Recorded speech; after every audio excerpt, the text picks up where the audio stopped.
You can make $10,000 playing overseas basketball. And here's the thing, it's not even that hard. That's right, I've seen NCAA guys, D2, D3, NEIA guys, all the way down to JUCO players being able to achieve that 10K per month mark. But there is a catch. You will have to follow a specific formula and specific steps in order to achieve that. So today I want to show you how I was able to do so along with hundreds of other players. So let's get started. So in order to hit that 10K per month milestone playing overseas, you're really going to need 4 things to be present. The standard overseas contract, an increase in playing salary, a second income, a passive income. So let's start with the contract. Here's the thing. In overseas basketball, even low-level players will usually enjoy a standard contract. And in that standard contract, there's usually going to be these 5 elements. Paid for accommodations or housing, flights being paid for, a food stipend or food being free entirely, Wi-Fi and utilities being paid for, and transportation being paid for. Usually in even the lower levels, regardless of the region, regardless of the area, players will have those things covered for them. And that is a massive, massive deal because this taps into the first point that I'm trying to make. For every dollar that you save, you actually earn $2. So for someone like here in Vancouver or Toronto, Canada, rent can go all the way up to $2,000, $2,500. So you can see that quickly. If I'm not paying $2,000 for rent, $400 for groceries, $100 in transportation a month, if I'm not paying $100, let's say in utilities and Wi-Fi, then all of this I am actually saving when I go overseas. And this is something that I personally experienced. I would be paying out of pocket every time I'd be living at home for something, whether that's food, whether that's transportation, whether that's Wi-Fi or a cell phone bill or mortgage. But every time that I went overseas, I no longer was paying this. This is a huge mindset shift, I know, but this is essentially like income earned. It's not about how much you make, it's about how much you save. I could be making $10,000 per month,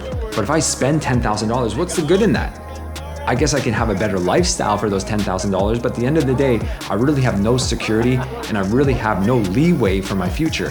I have to go back to work and grind and grind and grind and get on that hamster wheel again and again and again. Now, for all of the younger players who are maybe living at home or living with their mom or dad, some of you won't have to actually pay rent or pay a mortgage or pay anything. And fair enough. That is a great way for you to save and I guess be on par with an overseas contract. But here's where I would push back a bit on that. Because even if you are living at home with a family relative, I can almost guarantee there's going to be some sort of expense that you will have to contribute to whoever is housing or lodging you, whether that's food money, whether that's utilities or Wi-Fi, whether that's a cell phone plan, whether that's whatever, there's probably going to be something. And in that way, when you go overseas, you'll even be slashing away at that and saving those expenses. So this is an amazing way because the standard overseas basketball contract, even at the lower levels, is going to include those elements where basically you are living completely free. And the only way you can't get ahead is you are irresponsible with your money. If you're tricking it away, if you're going to the club, if you're spending it too much on restaurants or food, and hey, I guess that's your prerogative.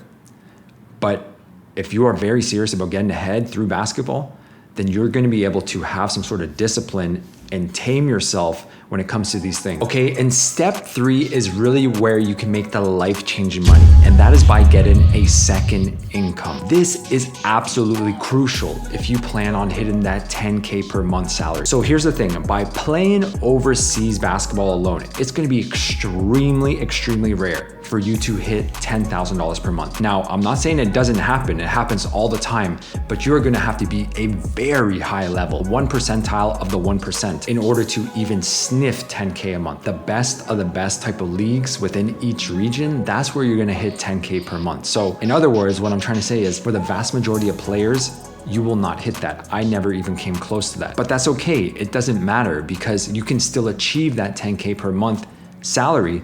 And here's how you do it. You have to get a second income. Absolutely, you have to get a second income. And here's where it all ties in together.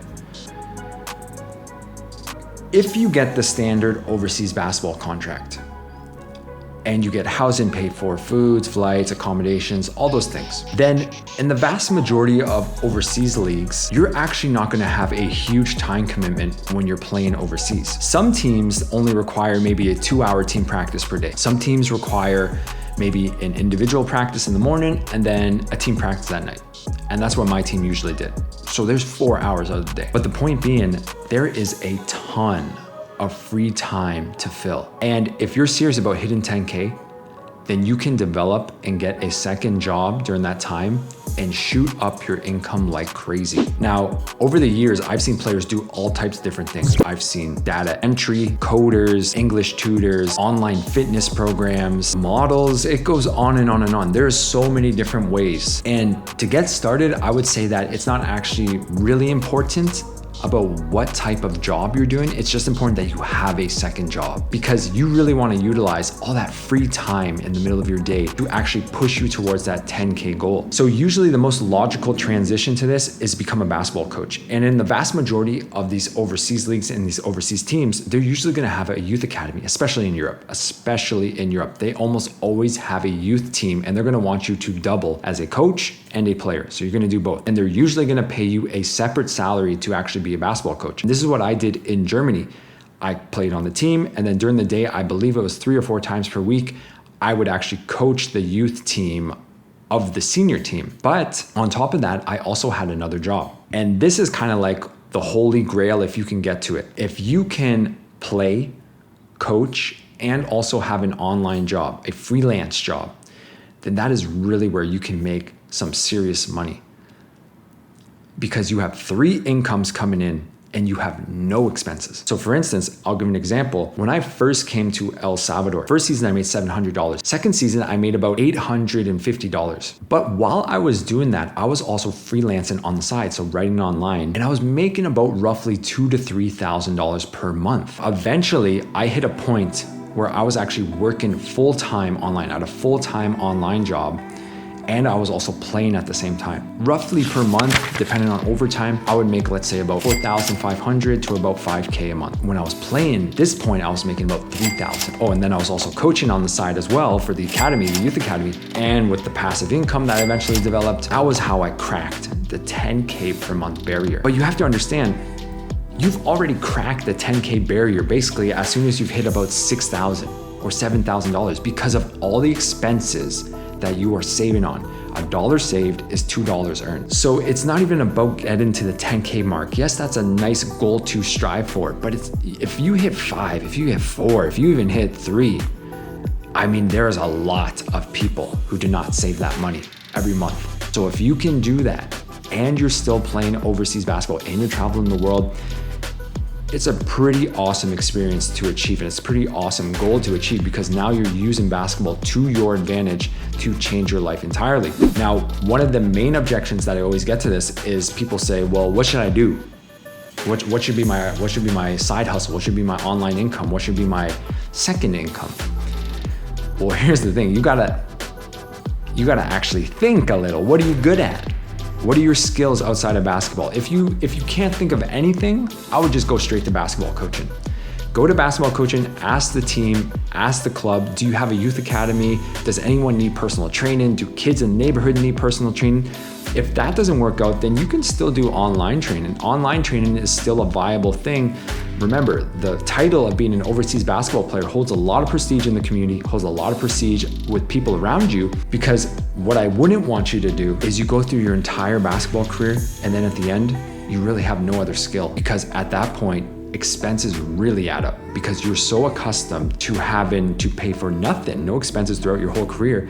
Then all of a sudden, as soon as you're done, you have rent, you have car insurance, you have the car payment, you have all these different things that you haven't been accustomed to paying for years. And then unless you retired making a ton of money, which the vast majority of players will not, then you're gonna be in a tough situation as soon as you retire. And I see that a lot. So for me personally, that second skill was writing. I always have liked writing. I went to school for writing. I went to school for sports journalism. I do this on the side still. So writing was naturally the thing for me. And I'll say this, the holy grail, if you can actually do it online, then that is the sweet spot. That is like the golden nugget, because you can literally go anywhere in the world. And all you have to do is adjust the time zone and boom, you're still making money. You are still going. And that's what I did. I would go from Canada to China to Germany to Canada to El Salvador, and I would just repeat over and over and over. And whenever they had a deadline, I would just be writing, filling it, filing it, and then I would just keep the money coming while also playing basketball, while also doing all these great things, hooping. So third step, huge step. But if you can achieve this is the biggest hurdle in this whole process probably. Try to get a second income. If you can, try to specialize in something you want to do when your career is over.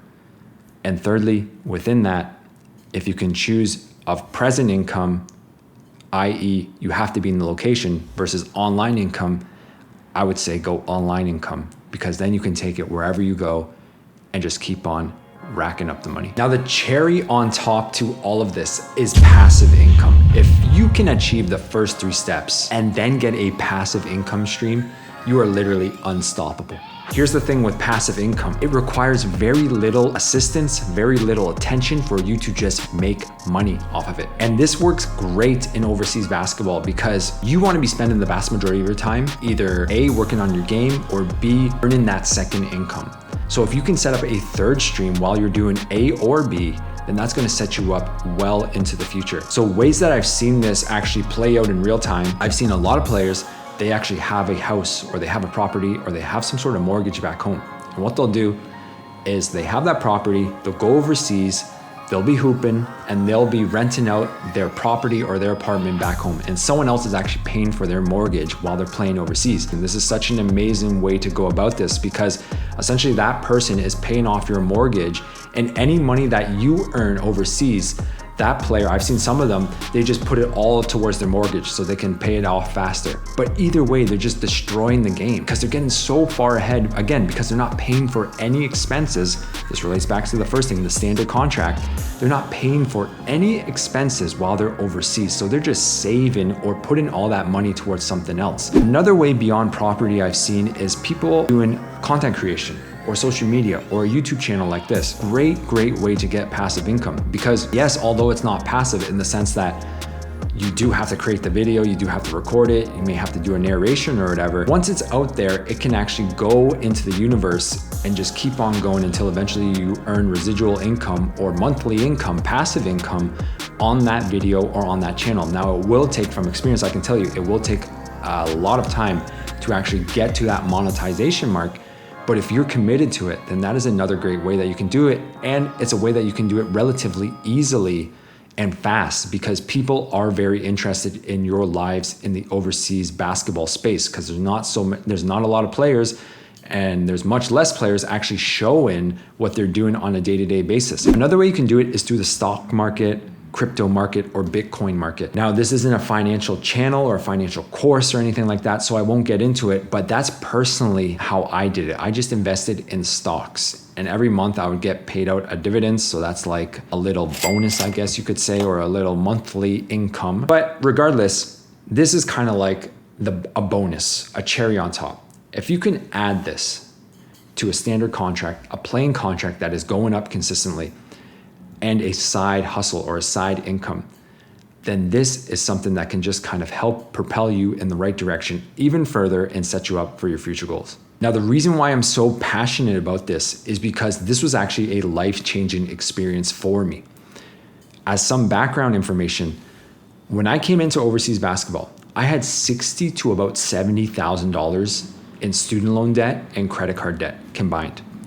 The reason for that being that I attended a college in Canada where athletic scholarships don't exist.